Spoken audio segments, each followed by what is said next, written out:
Султаны Османской империи, изменившие политику своего гарема в XVI веке, вступали только в политические браки. Мурад II, известный нам как отец Мехмеда Завоевателя, того самого Фатиха Султана Мехмеда, однажды женился на дочери сербского правителя Георгия Бранковича. Этому браку, как вы правильно предполагаете, предшествовали определенные политические события. Избранницу султана звали Мара Бранкович, и было ей на момент замужества 21 год. Так чем же примечателен этот союз, и что такого сделала Мара, что запомнилось потомкам как выдающаяся личность той эпохи? Османы регулярно совершали набеги на сербские земли. Но если бы только османы. Получить сербские территории хотели также и венгры.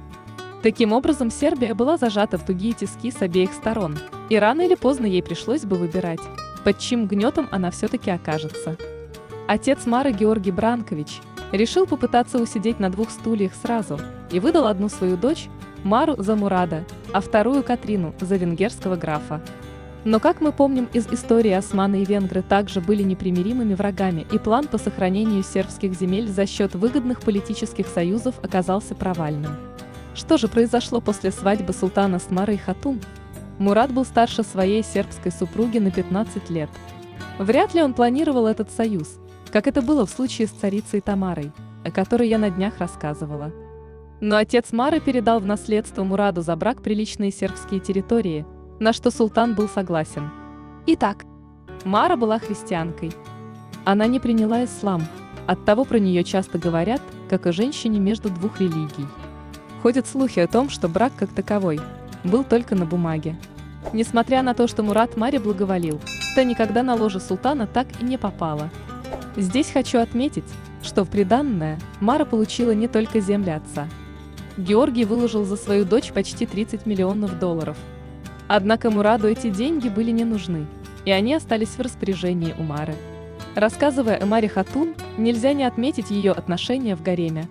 Женщина была очень набожна и почти ни с кем не общалась, кроме четвертой жены Мурада, которая была матерью Шахзаде Мехмеда.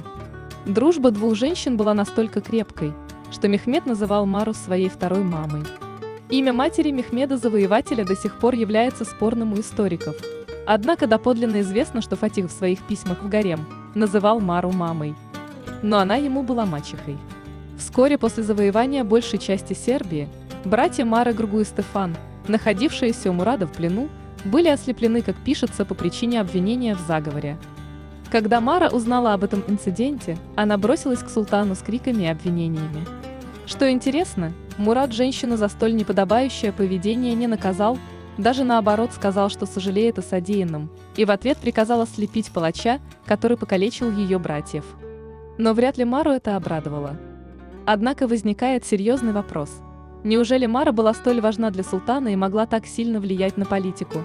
Вероятно, так и было на самом деле, потому как уже в 1444 году Мара сделала все, чтобы переговоры по созданию мира между тремя непримиримыми врагами – османами, венграми и сербами – прошли успешно, в результате чего был подписан мирный договор.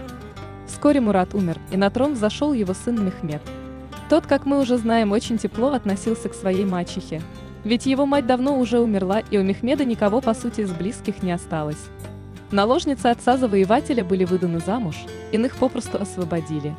Свою же приемную мать из гарема отца, Мару, Мехмед отправил к ней на родину.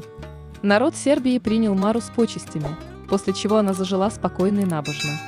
Надо отметить, что вместе с Марой вернулась и ее приданная – сербские земли. Но такая тихая жизнь продолжалась недолго, и вскоре к молодой женщине посватался император Византии Константин. Сербке на тот момент было уже около 30 лет, и, скорее всего, как писали современники, Константина прельщала ее близость к османскому султану. Но после Мурада Мара дала обет не выходить больше замуж, потому Константину было отказано. Это неслыханно обрадовало султана Мехмеда, он еще больше зауважал свою мачеху. В то же время после смерти отца Мары между двумя ее братьями возникли разногласия, и те начали борьбу за власть.